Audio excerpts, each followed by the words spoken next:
Good morning, good afternoon, good evening, wherever you're watching me today. My name is Peter Hards. Welcome back to Invest with Peter. So if you see me for the first time, I am Peter Hards. I bring market information every week or once in 2 weeks. So if you see me, please subscribe to the channel, put your comment down below and like this video. It helps me, it helps the channel to grow. So today, without betting about the bush, I will be talking about what is probably going to move the market this week and what has happened in the market and what's probably going to happen this week. So first of all, let's talk about the ECB. European Central Bank raises the rate by 50 basis points.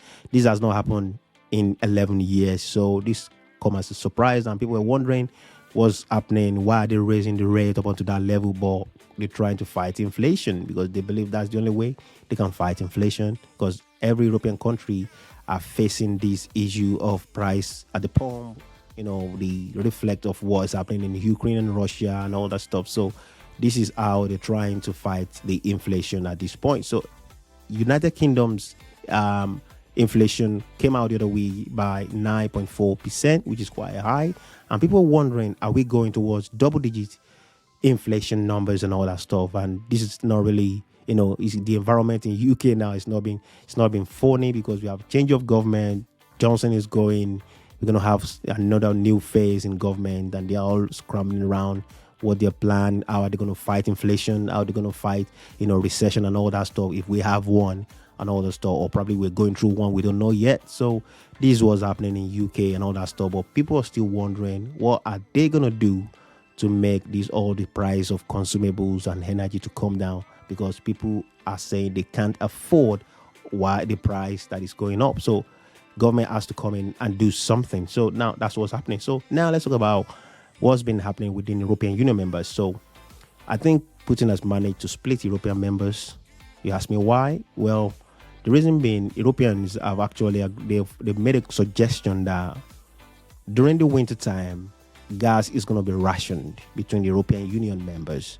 And some countries have actually, voted against these countries like Poland, Portugal, Italy, and Hungary, where they were like, well, we don't have enough reserve, unlike big European countries like Germany, France, Switzerland, and all that stuff. So we are not secured in that aspect. So we cannot go by rationing because we don't have enough in our reserve yet. So we're still going to be buying this gas from Russia, and that is it. So with that, Putin is going to be, laughing and saying, well, I managed to split these people. I told you can't stand alone without my gas, without my oil. So, do whatever you want to do and all that stuff. So that means the sanction is not really affecting Russia, or it's probably not going to affect Russia to some extent at this point, because people are still going to keep buying from Russia. So regardless of what you see on the TV, people are still trading. They're still doing business. Countries are still doing business with Russia as usual, because they can't.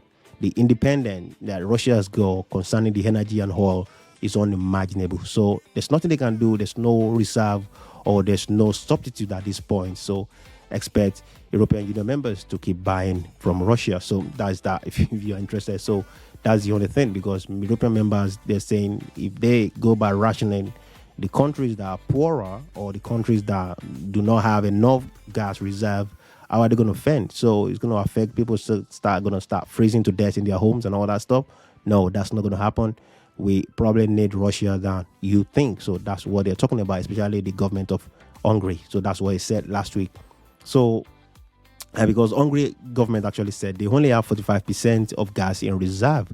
So with that, that's not going to be enough for them to ration during the winter time. That's going to take a couple of months, 4, 5, 6 months and all that stuff. So that is what is happening. And I believe we're going to be seeing these in the European Union, because they will not. Some countries are not as rich as the others. So there's going to be some business that's be going under the paper with Putin at some point, or probably as we're talking as well. So now let's talk about Russia-Ukraine agreement that was signed in Istanbul. So last week, Russia and Ukraine delegates, they signed agreements in Istanbul to export the grain from Ukraine, outside to the world food market, because we all know that Ukraine and Russia combined produces or export 40% of world consumable, the 40% of grain that the world consumes. So definitely this is really affecting the world food market, because these goods cannot be exported because of the war. So if these grains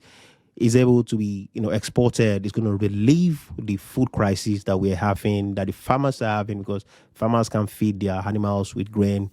Price of flour is going up and all the stuff, fertilizer, all the stuffs that comes from Russia has not been going smoothly because of the war, and they create a window to be getting this out there for the world or other countries to use. So, but the funniest part is 24 hours after the agreement was signed, a cruise missile strike Donbass. This is the port where they're going to be exporting these goods.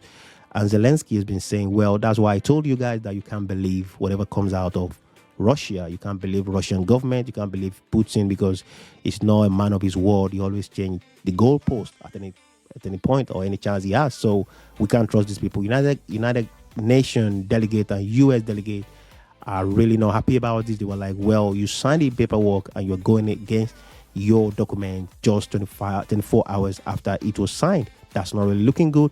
But well, it is what it is. Russia is not going to go by what they want. They do what they want anyway. So that happened. But if the food is able to get out of that area, it's going to relieve, it's going to put a relief in the market, and the cases of inflation is probably going to die down to some extent, because, when you're talking about inflation, you talk about mostly energy and consumables, what we buy, what we eat. So that's what actually brings, that's what, bring out actually the effect of inflation, and that's what takes major part of, inflation. Because if you're talking about inflation, you talk about with the aspect that people buy, what are we using day by day and all that stuff. So this is really going to be a good news if the food, if the grain can come out of the area. But I don't know what's going to happen in the future. It might be able to go out, but at this point it's in chaos and confusion at this point. So hopefully it comes out. So the next one I'm going to be talking about is the FOMC meeting that is going to be coming on 26th and 27th of this week. So this is when FOMC Fed is going to sit down and talk about what happened, the 9.1% that came out the other week, United States inflation and all that stuff. So they're gonna draft a plan, make a meeting, reflect on what they want to do and the way forward from here.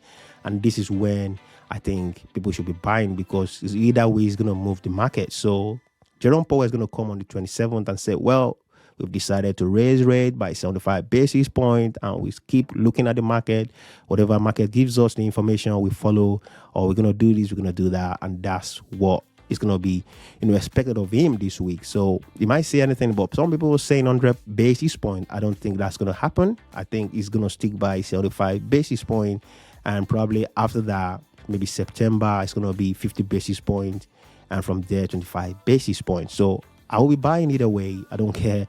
I will be buying because I take opportunity when I see red in the market, and that's it for me. I don't care what market is saying. I care about good company that I'm buying very cheap. That's it. So another one again this week is we're going to be having the GDP. The GDP is going to come out on July the 28th, and this is what is going to tell us if we are in a technical recession or if we are in a recession. If it reflects that we are in a technical recession, expect market to go down to some extent, and that. But if it states that, or it shows that we are already going through a recession, expect markets to go down drastically, and people are going to panic. People will start taking their money and putting it in fiat. So expect crypto as well. Crypto has been making some movement, but expect crypto to go down to some extent, and other growth and value stocks and all that stuff. But I believe when we see things like this, situation like this, we should be taking the opportunity to grab some companies that we've been eyeing to buy, or we've been thinking about buying, that's coming to us very cheap. So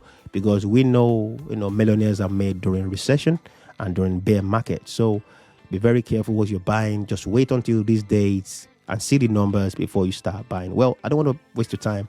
I've said enough today. I'll see you on the next one. My name is Peter. Please subscribe, like this video, and put your comment down below. I'll see you on the next one. Bye